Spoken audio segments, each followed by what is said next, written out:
Jithu Joseph സംവിധാനം ചെയ്യുന്ന മോഹൻലാൽ ചിത്രം ദൃശ്യം 3 സിനിമയുടെ ചിത്രീകരണത്തിന് തുടക്കം. ദാദാസാഹിബ് ഫാൽക്കെ പുരസ്കാര നിറവിൽ നിൽക്കുന്ന മോഹൻലാൽ സിനിമയുടെ പൂജാ ചടങ്ങിൽ പങ്കെടുത്തു.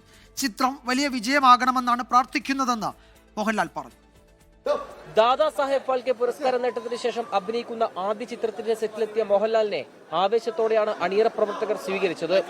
എറണാകുളം പൂത്തോട്ട SN ലോ കോളേജിലെ പൂജാ ചടങ്ങിൽ മോഹൻലാൽ ഫസ്റ്റ് ക്ലാപ്പ് അടിച്ച് സ്വിച്ച് ഓൺ കർമ്മം നിർവഹിച്ചു. കേക്ക് മുറിച്ച് അണിയറ പ്രവർത്തകർ സന്തോഷം പങ്കുവച്ചു. ആകാംക്ഷയാണ് ദൃശ്യമൊരുക്കുന്ന വിരുന്നെന്ന് മോഹൻലാൽ.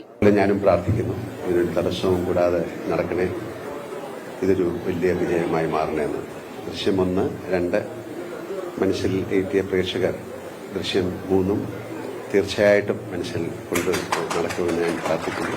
ദൃശ്യം 3 സെറ്റ് ഇരട്ടി മധുരം എന്ന സംവിധായകൻ ജിത്തു ജോസഫും നിർമ്മാതാവ് ആന്റണി പെരുമ്പാവൂരും 24നോട് ഞാൻ എൻ്റെ ഒരു സ്വപ്ന സിനിമയായി തന്നെയാണ് ദൃശ്യം 3യെ കാണുന്നത്.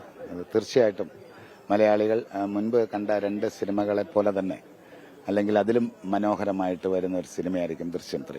ഈ പറഞ്ഞ പോലെ 2-ല് ഇത്രയും ട്വിസ്റ്റ് ഉണ്ടായിരുന്നു, ആ ട്വിസ്റ്റിന് മുകളിലുള്ള ട്വിസ്റ്റ് അത്രയും ട്വിസ്റ്റ് വേണം, അങ്ങനെ ഇങ്ങനെ എന്നൊക്കെ പറയുന്ന കൈൻഡ് ഓഫ് ഇതുണ്ടോ, അത് എനിക്കറിയില്ല. അങ്ങനത്തെ എക്സ്പെക്ടേഷൻ എനിക്കല്ല. ഇതിനകത്ത് ഇതൊരു നല്ലൊരു കഥയുണ്ട്. ദാദാസാഹേബ് ഫാൽക്കെ പുരസ്കാരം സ്വീകരിക്കാനായി മോഹൻലാൽ വൈകിട്ട് ഡൽഹിയിലേക്ക് തിരിക്കും. ദൃശ്യം സീരീസിലെ ആദ്യ 2 ഭാഗവും വൻ വിജയമായിരുന്നു. 4.5 വർഷത്തിന് ശേഷം ജോർജ് കുട്ടിയുടെ കുടുംബത്തിലുണ്ടാകുന്ന മാറ്റങ്ങളാണ് ചിത്രത്തിന്റെ പ്രമേയം. കൊച്ചിയിലും തൊടുപുഴയിലുമായി 55 ദിവസം കൊണ്ട് ചിത്രീകരണം പൂർത്തിയാക്കാനാണ് അണിയറ പ്രവർത്തകരുടെ ശ്രമം.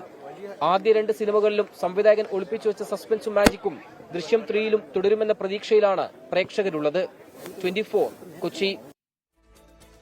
ലോകത്തെവിടെയായാലും ഏത് സമയത്തും 24 വാർത്തകളും ഓഗ്മെന്റഡ് റിയാലിറ്റി പാക്കേജുകളും എക്സ്പ്ലെയിനറുകളും വിശദമായി കാണാൻ ഞങ്ങളുടെ യൂട്യൂബ് ചാനൽ നിങ്ങൾക്ക് സബ്സ്ക്രൈബ് ചെയ്യാം.